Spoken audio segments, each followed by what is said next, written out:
Welcome to another Spiritu release. We produce meaningful stories and audiobooks for all ages. Visit spiritu.io for more.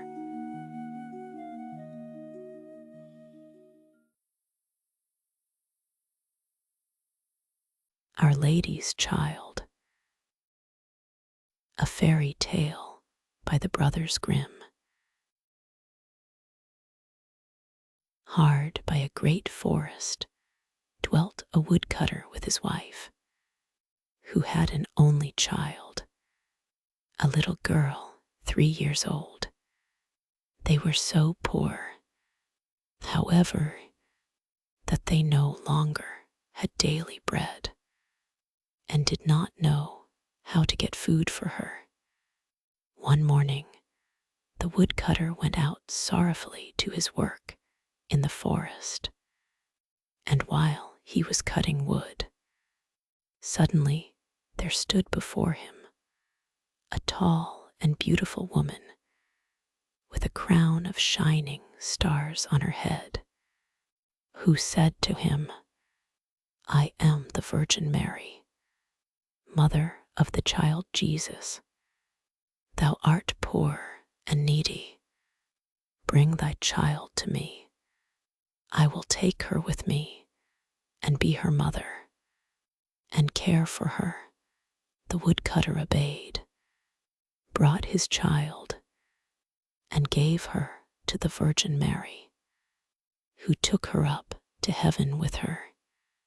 There the child fared well, ate sugar cakes, and drank sweet milk, and her clothes were of gold, and the little angels played with her. And when she was 14 years of age, the Virgin Mary called her one day and said, "Dear child, I am about to make a long journey, so take into thy keeping the keys of the 13 doors of heaven. 12 of these thou mayest open, and behold the glory which is within them. But the 13th, to which this little key belongs, is forbidden thee. Beware of opening it, or thou wilt bring misery on thyself." The girl promised to be obedient, and when the Virgin Mary was gone, she began to examine the dwellings of the kingdom of heaven. Each day she opened one of them until she had made the round of the 12. In each of them sat one of the apostles in the midst of a great light, and she rejoiced in all the magnificence and splendor, and the little angels who always accompanied her rejoiced with her. Then the forbidden door alone remained, and she felt a great desire to know what could be hidden behind it, and said to the angels, "I will not quite open it, and I will not go inside it, but I will unlock it so that we can just see a little through the opening." "Oh no," said the little angels, "that would be a sin. The Virgin Mary has forbidden it, and it might easily cause thy unhappiness." Then she was silent, but the desire in her heart was not stilled, but gnawed there and tormented her, and let her have no rest. And once, when the angels had all gone out, she thought, "Now I am quite alone, and I could peep in. If I do it, no one will ever know." She sought out the key, and when she had got it in her hand, she put it in the lock, and when she had put it in, she turned it round as well. Then the door sprang open, and she saw there the Trinity, sitting in fire and splendor. She stayed there a while and looked at everything in amazement. Then she touched the light a little with her finger, and her finger became quite golden. Immediately, a great fear fell on her. She shut the door violently and ran away. Her terror, too, would not quit her, let her do what she might, and her heart beat continually and would not be still. The gold, too, stayed on her finger and would not go away. Let her rub it and wash it never so much. It was not long before the Virgin Mary came back from her journey. She called the girl before her and asked to have the keys of heaven back. When the maiden gave her the bunch, the Virgin looked into her eyes and said, "Hast thou not opened the 13th door also?" "No," she replied. Then she laid her hand on the girl's heart and felt how it beat, and saw right well that she had disobeyed her order and had opened the door. Then she said once again, "Art thou certain that thou hast not done it?" "Yes," said the girl, for the second time. Then she perceived the finger, which had become golden from touching the fire of heaven, and saw well that the child had sinned, and said for the third time, "Hast thou not done it?" "No," said the girl for the third time. Then said the Virgin Mary, "Thou hast not obeyed me, and besides that thou hast lied, thou art no longer worthy to be in heaven." Then the girl fell into a deep sleep, and when she awoke, she lay on the earth below, and in the midst of a wilderness. She wanted to cry out, but she could bring forth no sound. She sprang up and wanted to run away, but whithersoever she turned herself, she was continually held back by thick hedges of thorns through which she could not break. In the desert in which she was imprisoned, there stood an old hollow tree, and this had to be her dwelling place.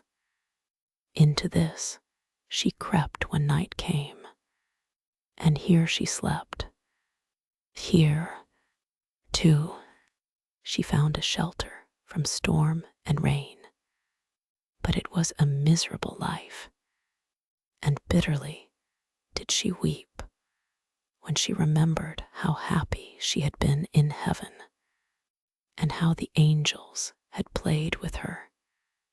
Roots and wild berries were her only food, and for these she sought as far as she could go. In the autumn, she picked up the fallen nuts and leaves and carried them into the hole. The nuts were her food in winter, and when snow and ice came, she crept amongst the leaves like a poor little animal that she might not freeze.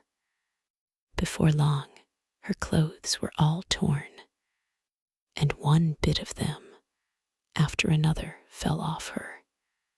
As soon, however, as the sun shone warm again, she went out and sat in front of the tree, and her long hair covered her on all sides like a mantle. Thus she sat year after year, and felt the pain and the misery of the world. One day, when the trees were once more clothed in fresh green, the king of the country was hunting in the forest and followed a roe, and as it had fled into the thicket, which shut in this part of the forest, he got off his horse, tore the bushes asunder, and cut himself a path with his sword. When he had at last forced his way through, he saw a wonderfully beautiful maiden sitting under the tree, and she sat there and was entirely covered with her golden hair down to her very feet. He stood still and looked at her full of surprise. Then he spoke to her and said, "Who art thou? Why art thou sitting here in the wilderness?" But she gave no answer, for she could not open her mouth. The king continued, "Wilt thou go with me to my castle?" Then she just nodded her head a little. The king took her in his arms, carried her to his horse, and rode home with her. And when he reached the royal castle, he caused her to be dressed in beautiful garments and gave her all things in abundance.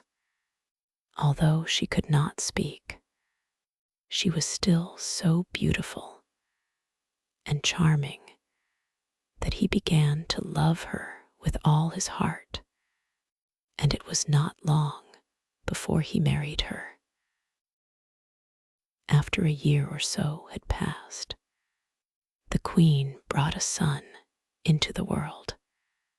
Thereupon, the Virgin Mary appeared to her in the night when she lay in her bed alone, and said, "If thou wilt tell the truth and confess that thou didst unlock the forbidden door, I will open thy mouth and give thee back thy speech. But if thou perseverest in thy sin and deniest obstinately, I will take thy newborn child away with me." Then the queen was permitted to answer, but she remained hard and said, "No, I did not open the forbidden door." And the Virgin Mary took the newborn child from her arms and vanished with it. Next morning, when the child was not to be found, it was whispered among the people that the queen was a man-eater and had killed her own child.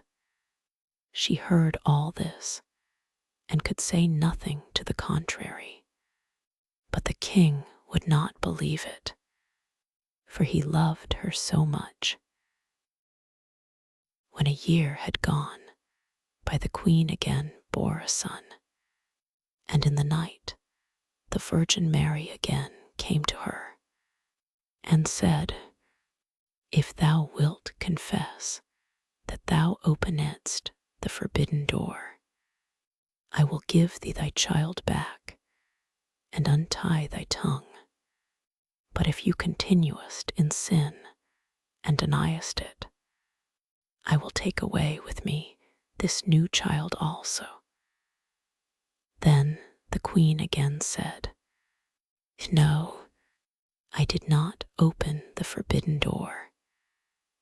And the Virgin took the child out of her arms and away with her to heaven. Next morning, when this child also had disappeared, the people declared quite loudly that the queen had devoured it, and the king's counselors demanded that she should be brought to justice. The king, however, loved her so dearly that he would not believe it, and commanded the counselors, under pain of death, not to say any more about it. The following year, the queen gave birth to a beautiful little daughter, and for the third time, the Virgin Mary appeared to her in the night and said, "Follow me." She took the queen by the hand and led her to heaven, and showed her there her two eldest children, who smiled at her and were playing with the ball of the world. When the queen rejoiced thereat, the Virgin Mary said, "Is thy heart not yet softened? If thou wilt own that thou openedst the forbidden door, I will give thee back thy two little sons." But for the third time the queen answered, "No, I did not open the forbidden door." Then the Virgin let her sink down to earth once more, and took from her likewise her third child. Next morning, when the loss was reported abroad, all the people cried loudly, "The queen is a man-eater. She must be judged." And the king was no longer able to restrain his counselors. Thereupon a trial was held, and as she could not answer and defend herself, she was condemned to be burnt alive. The wood was got together, and when she was fast bound to the stake, and the fire began to burn round about her, the hard ice of pride melted. Her heart was moved by repentance, and she thought, "If I could but confess before my death that I opened the door." Then her voice came back to her, and she cried out loudly, "Yes, Mary, I did it." And straightway rain fell from the sky and extinguished the flames of fire, and a light broke forth above her, and the Virgin Mary descended with the two little sons by her side and the newborn daughter in her arms. She spoke kindly to her and said, "He who repents his sin and acknowledges it is forgiven." Then she gave her the three children, untied her tongue, and granted her happiness for her whole life.